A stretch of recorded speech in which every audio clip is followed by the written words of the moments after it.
laws that are on the books instead of adding more regulations. Because all that's happening is the special interests will just grease their palms with more money, and they'll continue to turn a blind eye, and we'll continue to go down the path that we're on. So I believe that there are some regulations that is necessary, but I believe that people need to do their jobs on these committees in the Senate and also on the House Finance, which is where my opponent, Ron Klein, sits. Well, let me ask you about the 22nd District. Housing values have plummeted. The economy has been hit hard. What are your thoughts about restoration and reinvigorating the communities of the 22nd District there in South Florida? Well, I think the most important thing is what I started out with is you've got to transfer the wealth of the American people back to them. If you're going to talk about economic growth, if you're going to talk about investment, ingenuity, and innovation that comes from the private sector, not the public sector, you know, the marine industry down here is that's the number one. It's the marine capital of the world. Right. So that's one of the things we need to make sure that we're pushing. I think that when you look at the fact that... And by the way, to say it's in distress is an understatement. Absolutely right.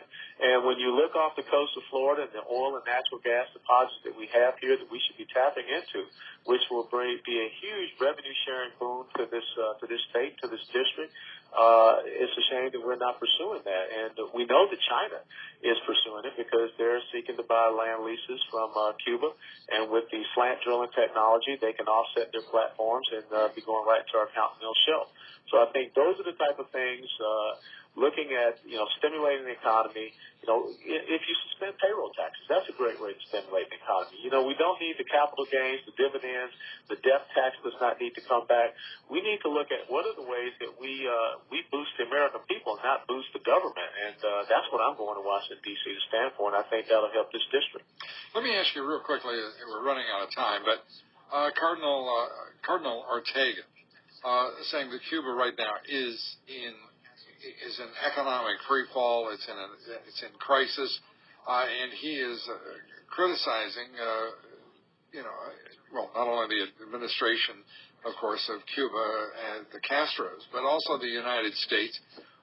Your thoughts on what he is saying and the despair that is racking Cuba itself?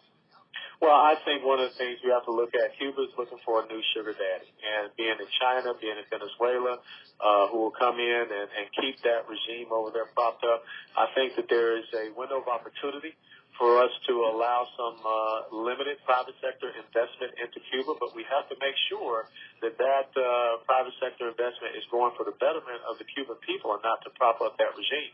And I have to tell you, Lou, one of the critical things with this is you got to have a president that is strong.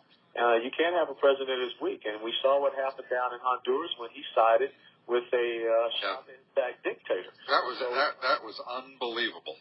It's absolutely right. So, I mean, he is not showing the type of moxie that the President of the United States needs to show so that we can, the Monroe Doctrine is still on the books. We can force some of these people not to come into our hemisphere because that Chinese contractors are controlling the entry and exit points of the Panama Canal. Now, both ends of the most people don't know that the Panama Canal, which the United States surrendered in the Carter administration, now the Chinese control both the Atlantic and the Pacific openings in the endpoints in the canal.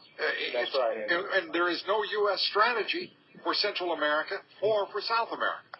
And that's one of the key things we have to look at because down here in Congressional District 22, two of the three major ports are in CD22, Port Everglades and the Port of West Palm Beach. Right. And especially with Port Everglades, the economic activity that comes in from South America, Latin America is huge, and we cannot afford. That's a national security and an economic issue for China to be controlling those canal points, and then also building a port 50 miles away from us in the Bahamas. So these are the type of things we have to show strength if we are going to have an impact with Cuba. And it comes back to having strategic level thinking in Washington, D.C., and I just don't think we have it. We just have a leader and an administration and a Congress that is looking at nationalizing production and expanding the nanny state. Alan West, thanks for being with us. Look forward to talking to you again. Thank you, sir. Thanks for having me. Take care. We're going to come back.